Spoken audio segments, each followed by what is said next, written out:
Assalamu alaikum and welcome to another episode of Shared Diversity. If you are new, salam, my name is Sina. Thank you so much for tuning in. And if you have been here before, thank you so much for coming back. Today we're talking about how to nail a first interview.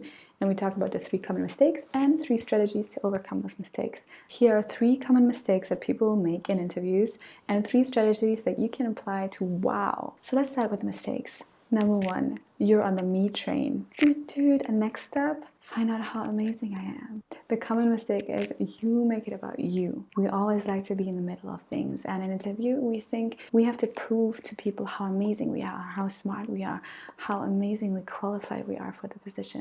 And we have to sell ourselves to the interviewer. But you know what? Studies show we human beings love to make it about ourselves. But that means when you make it about you, your interviewer doesn't like that because they want to make it about themselves too, right? So what you need to do is turn it around. Don't make it about you, make it about the company. Let's get into the second mistake. You treat the interview like an interview. You're stiff, you're overly professional, you're really nervous, you hardly laugh or joke, and the situation is really tense.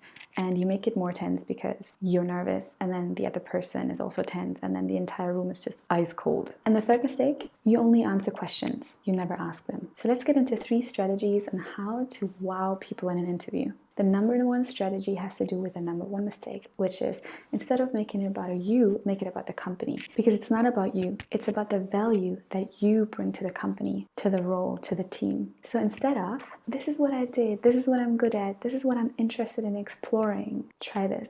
This is what I can immediately bring to your team to achieve blah, blah, and blah. You see, you made it about them and you made it about what you can do for them to achieve their goals. Because at the end of the day, people hire to achieve goals. People hire for your talent. People hire to get value out of what you have to share with them. They need to solve a problem. They need to improve something. They need to scale something, and they need you to do that for them. The second strategy has to do with the second mistake, which is you treat the interview like an interview. You're super stiff and you're over-prepared and everything's really serious. Try to loosen up the mode. And I know this is like an advanced step of nailing an interview, but just try it. Just try to be yourself, right? You don't want to make inappropriate jokes, but if something is easily laughable, then laugh at it or joke about something or find a commonality. So here are 2 things that you can do instantly. If you feel you can lighten something up, do it. Lighten it up. Be yourself, because you don't want to try to be someone else in the interview and then you are afraid to be your real self once you get the role. So just be yourself, lighten it up. If you feel a joke coming out, just say it.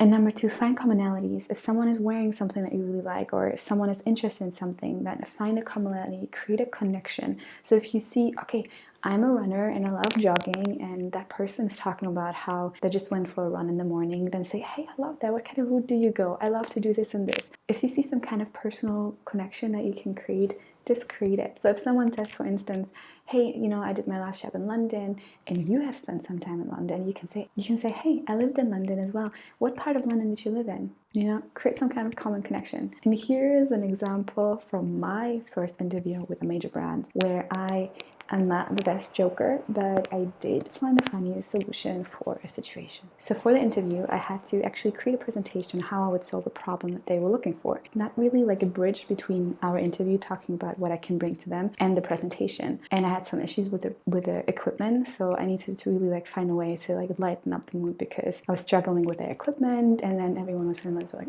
almost falling asleep, and I wanted to like lighten up the mood. So this is what I did. So instead of yeah, okay, we got it. So this would be the editorial draft that I would prepare for you. This is what I did. So, ta-da-da-da, we're finally there. So this is how the editorial draft would look like. I'm gonna walk you through, okay, it wasn't a joke, it wasn't something super funny, but I lightened up the mood and I disrupted a pattern. The pattern of just sitting and listening to me chatting the whole time. So I got a laughter from everyone in the room and I lightened up the mood, and I felt more loose and loosen up and more confident because I felt like, okay, I can connect with them on a personal connection, not just like me presenting like a robot. The third strategy, again, is connected to the third mistake, which you only answer questions, you never ask them. So ideally, strategy number 3, ask questions. Now, what you need to understand is that an interview is not only about you proving yourself. An interview is about the company and the team proving themselves to you, because you are the talent and you need to find out, is this the right place for me to work? So here is why asking questions is so important on different levels. Number one, you seem interested. So the company or the team feels that you're interested if you ask questions like, hey, why did you join the company, right? They are like, okay, she's like really interested in my ambition and why I joined and me personally and what the company can bring to her. Number two, you can take out information from them that can help you to position yourself better for them. So when you ask questions like, what does the day-to-day look like in this role? Then they can tell you what you're going to exactly be doing, and you can take that and roll it around and say, this is exactly what I do. I'm amazingly good at this.